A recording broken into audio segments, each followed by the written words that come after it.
do aniversário, hoje é aniversário dele. Boa noite.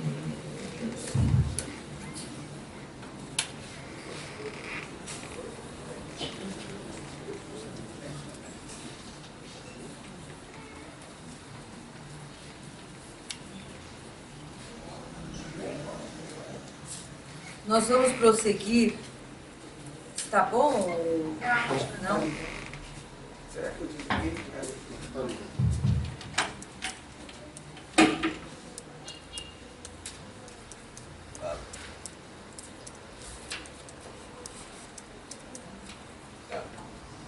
Não. Agora melhorou, né? Melhorou? Ainda está Agora sim. oscilando. Agora sim. Bom, pessoal, nós vamos prosseguir com o nosso estudo do livro Espírito da Verdade. E hoje é uma mensagem, nós vamos comentar sobre uma mensagem de uma pessoa, um homem, já que assina um espírito, né, já, porque ele está desencarnado, de nome Júlio.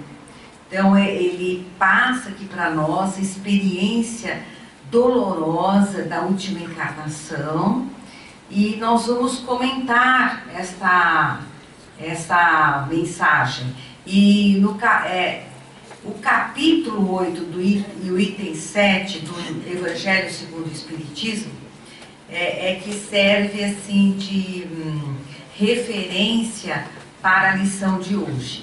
E no capítulo 8º, item 7, nós temos o seguinte, porque o capítulo 8º do Evangelho segundo o Espiritismo, ele fala: bem-aventurados aqueles que têm puro o coração. E no item 7, ele está comentando que a verdadeira pureza não está somente nos atos, mas também no pensamento. Porque aquele que tem o coração puro não pensa mesmo no mal. Foi isso que Jesus quis dizer. Ele condena o pecado mesmo em pensamento, porque é um sinal de impureza. Jesus fala, ele emite esse pensamento quando ele fala de adultério, que se comete adultério, não basta não cometer o ato em si, mas se pensar, já é o mal em si, né? Pensar no adultério já é o mal, e já é uma demonstração da pessoa que não traz puro o seu coração. E aí, quando se fala em adultério, no sentido amplo, é toda e qualquer ação contrária, toda e qualquer ação que nós, porque ele fala assim, ó, que não é entendida no sentido exclusivo da acepção própria, mas em sentido mais geral. Jesus frequentemente empregou por extensão a designar o mal. Então, quando ele falava em adultério, tem um significado mais abrangente. Seria toda a ação negativa, mas que também a intenção ela era tão má quanto a prática em si. Então, vamos ver aqui o que o nosso Júlio vem dizer. E por que, então, a gente se faz a referência ao Evangelho? Começa ele está dando um depoimento. Júlio está desencarnado e provavelmente aqui ele está passando através, não sei se no centro espírita, ou é um relato de uma pequena assembleia onde, conversando com os espíritos, ele fez o desabafo, não dá para saber.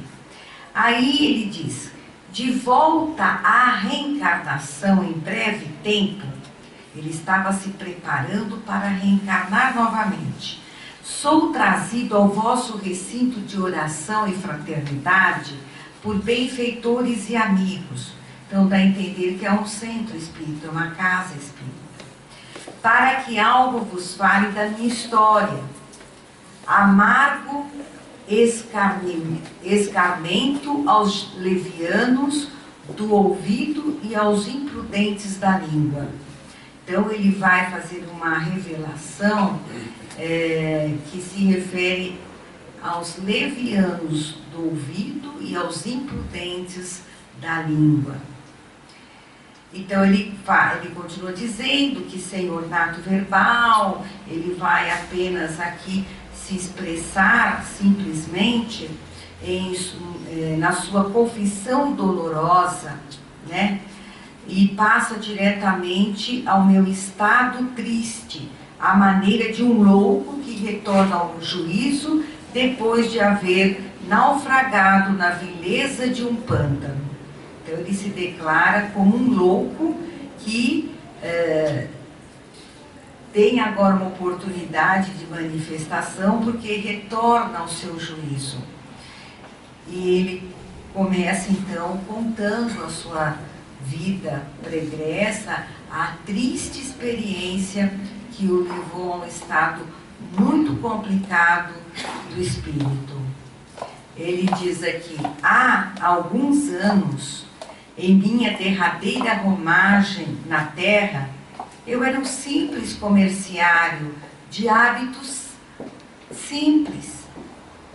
Com pouco mais de 30 anos, desposei Marina, muito mais jovem que eu. E exaltando a nossa felicidade, construímos nosso paraíso doméstico numa casa pequena de movimentado bairro do Rio de Janeiro. Nossa vida modesta era um cântico de ventura entretecido de esperanças e preces. Todavia, porque fosse de ordinário, desconfiado e inquieto, amava minha esposa com doentia paixão. Então, o primeiro ponto principal, são vários pontos assim fundamentais dessa lição. O primeiro surge aí.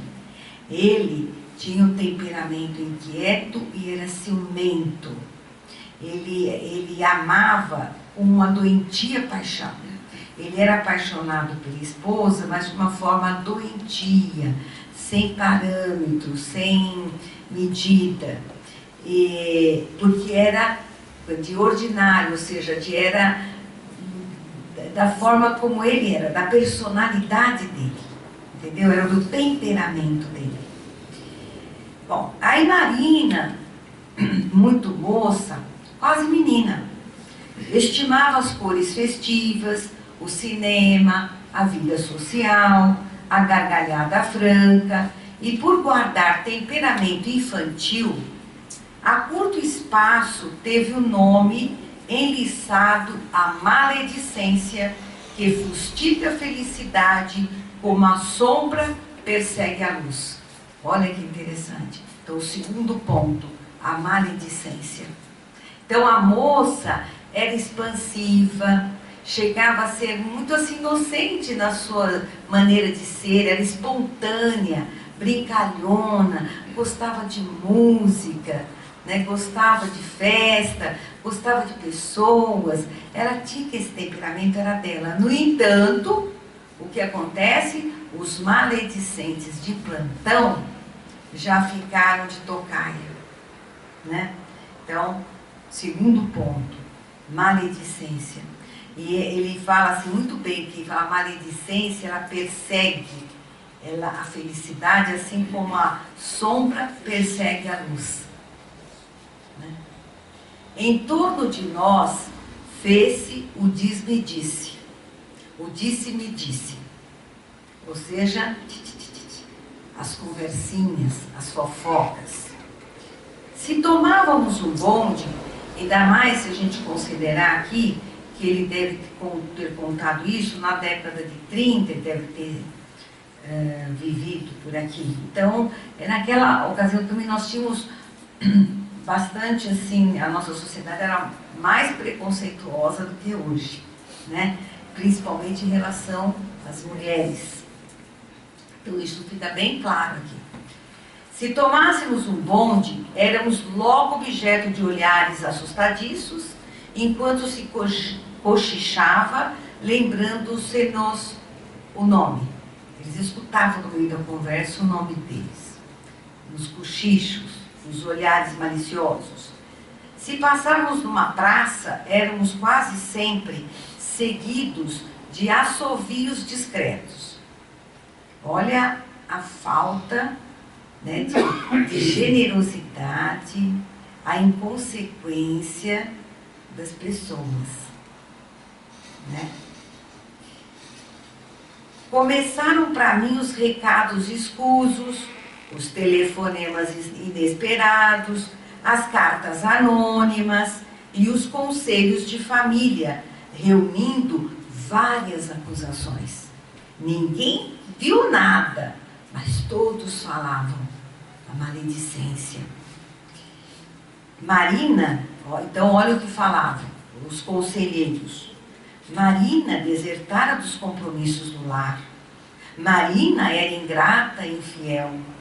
Marina respirava numa poça de lama. Marina tornara-se irregular. Muita vez, minha própria mãe, zelosa de nosso nome, chamava-me a brios, indicando-me providências. É o pior, né? Então, olha a situação assim, o preconceito, a inveja, né? Olha a que ponto se leva uma irresponsabilidade dessa. Então, isso também é um aviso para as mães, né? Quanto nós erramos no passado, zelando pela felicidade do nosso filho, né? E sogra em relação à nora. Quantas sogras, sempre se fala que a nora que persegue a sogra. E a gente sabe que a história mostra muitas vezes o contrário, né? A sogra se prevalecendo na sua condição de mãe, né? Pelo ciúme, pelo apego exagerado ao filho, ela não consegue ver qualidades na nora e basta um pontinho, né, de negatividade para que ela se aproveite disso. Então é muito importante. É claro que nós estamos falando isso aqui de uma época já bem passada, uma experiência real, mas que acontece, né, numa época em que essa competição entre nora e sogra era talvez mais exacerbada. Amigos segredavam-me anedotas irreverentes com sentido indireto. Lutas enormes do sentimento ditavam-me desesperados conflitos. Então, olha o tormento que tomou conta deste rapaz. Ele não tinha mais vida. Ele vivia desconfiado. Ele vivia com a cabeça quente, o coração palpitando, o estado de desespero, sem poder provar nada. Ele nunca viu nada. Nunca ninguém viu nada. Tudo nasceu da inveja, da maledicência, da malícia. E esse rapaz foi se tomado, né? Ele já tinha esse temperamento apaixonado, aquilo foi tomando conta dele. Debalde, a companheira se inocentava, alertando-me o coração. Entretanto, densas trevas possuíam-me o raciocínio, induzindo-me a criar assombrosos quadros em torno de faltas inexistentes. Então, ele começou aqui um processo do quê? De alucinação. A alucinação é um estado em que nós podemos nos situar pelo excesso de pensamentos que vão tomando conta da nossa razão e se tornam a verdade. Então nós começamos a alucinar. E ele mesmo diz, e criando quadros assombrosos em torno de faltas inexistentes. Não tinha apoio nenhum fundamento. Era pura alucinação. Como se eu fora puro e exigia pureza em minha mulher, qual se fosse santo, reclamava-lhe santidade. Deplorável cegueira humana. Foi assim que numa tarde inesquecível, para o remorso que me vergasta, tilintou o telefone, buscando-me para aviso. 3 horas da tarde. Falava outra pessoa, do outro lado da linha. 3 horas da tarde. Anuncia-me alguém, ao cérebro atormentado, que um estranho se achava em meu aposento íntimo. Então alguém teve o desplante de ligar anonimamente e falar. Desvairado, tomei de um revólver e busquei minha casa. Sem barulho penetrei nossa câmara e de olhos embaciados no desespero, vi Marina curvada ao lado de um homem que se curvava igualmente a 2 passos do nosso leito. Não tive dúvida e alvejei-os agoniado. Vi-lhes o sangue a misturar-se, enquanto me deitavam olhares de imensa angústia. E porque não pudesse eu mesmo resistir a tamanha desdita, estilhacei meu crânio, com bala certa, caindo logo após, para acordar no túmulo agarrado a meu corpo, mazelento e fedentinoso, que servia de engorda a vermes famintos. Então, olha a situação desse espírito. Então, ele não pensou, ele já estava tomado de todo aquele sentimento de dúvida, desespero, ele já não agia por si só. E ele foi vítima da sua paixão e da sua invigilância. E ele acabou com a vida da esposa e de um homem inocente, que provavelmente tinha uma família, que provavelmente era chefe de família. Tirou o pai de crianças. Então, olha a dor desse espírito. Ele não conseguiu, é importante aqui, porque quando ele desencarnou nesse estado, e o que aconteceu com ele? Para onde a gente vai quando desencarna? Ninguém dá um passo além do que nós podemos dar. Nessa situação que ele desencarnou, ele não conseguiu se desvencilhar do próprio corpo. Então ele ficou ali junto ao corpo, em decomposição. Então veja bem, quando ele acordou, já tinha passado um bom tempo. Quando ele acordou, ele estava junto ao corpo em decomposição. E ali ele ficou. Aí ele mais frente, aqui ele vai narrar. Aí o que acontece? Não é só isso. Em vão busquei desvencilhar-me do arcabouço de lama, a emparedar-me na sombra. Ele ficou no túmulo, no meio da lama. Gargalhadas irônicas de espíritos infelizes cercavam-me a prisão.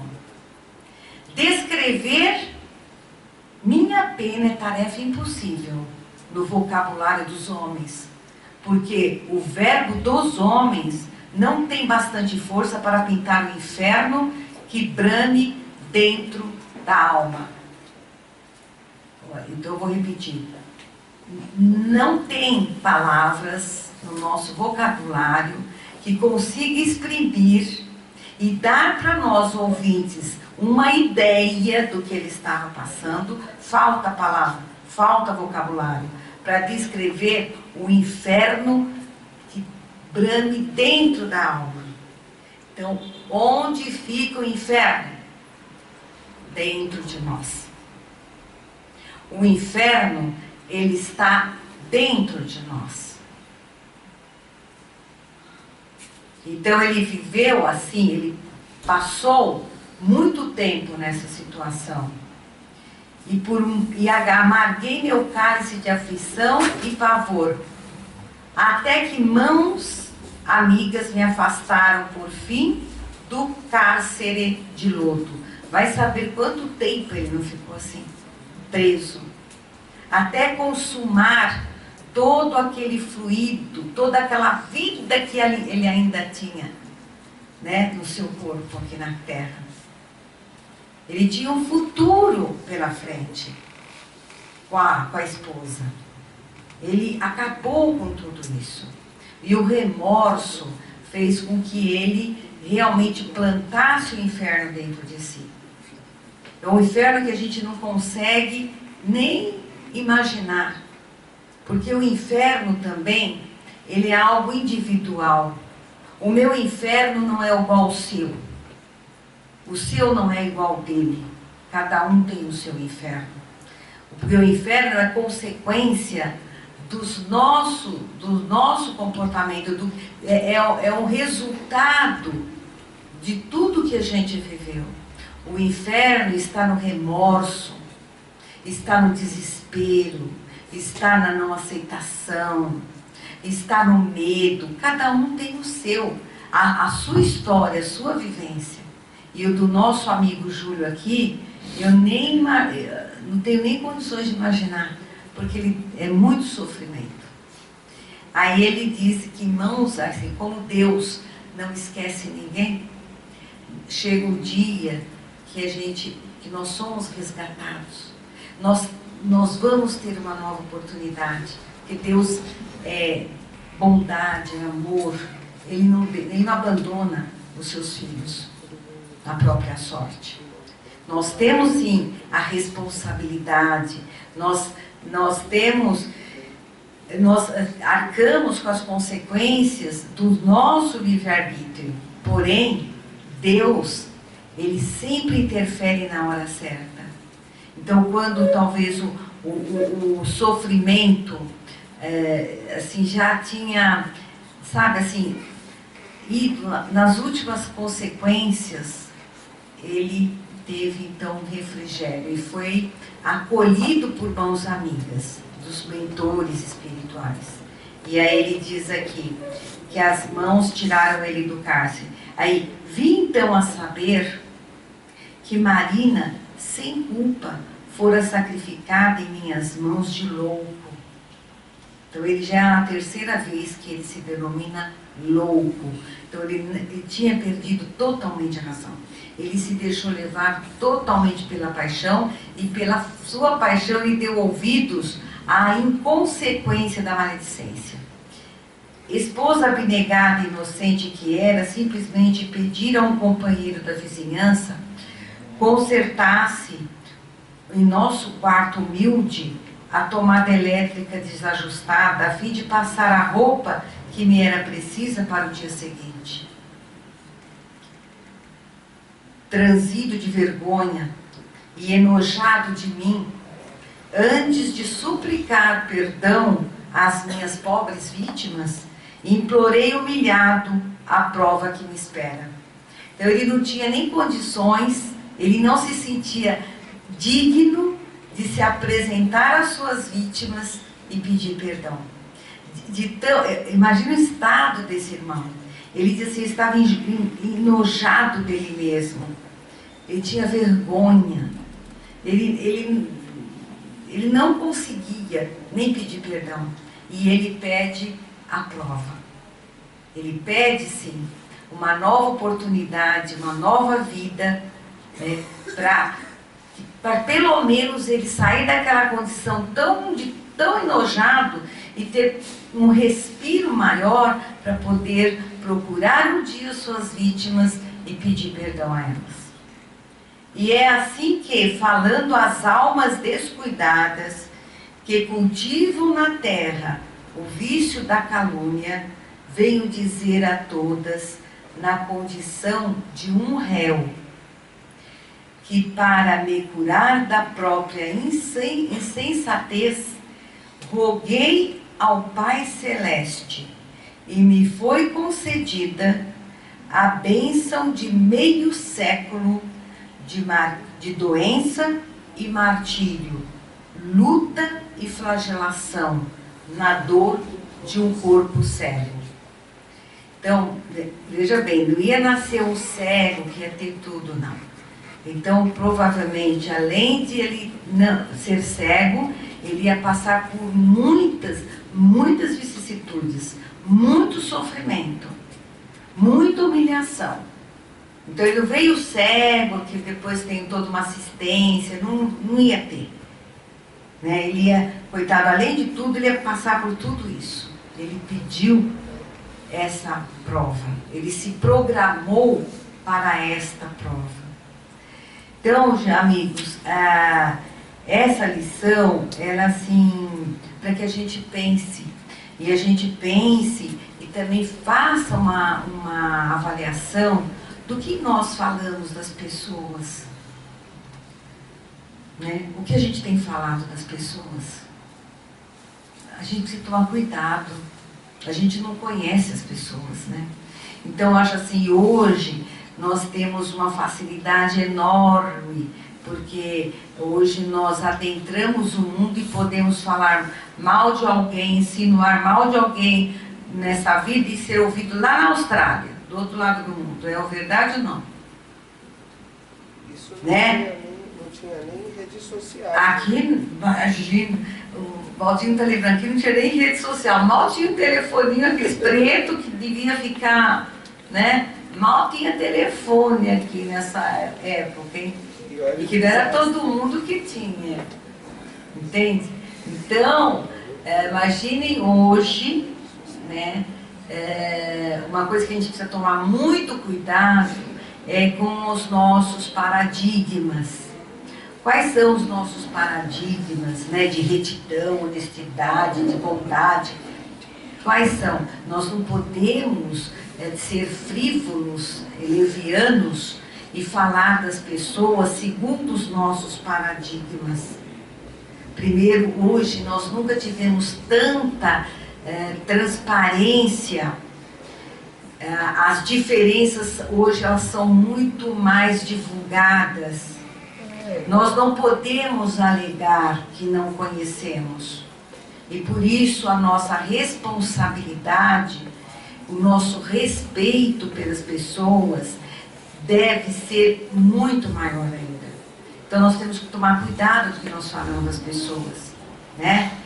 Fica um alerta, porque olha o que é irresponsabilidade, o que é leviandade, o que é calúnia.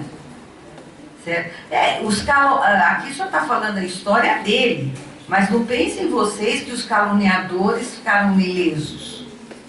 Que nós respondemos por tudo aquilo que nós falamos, pelo que nós pensamos, pelo que nós provocamos.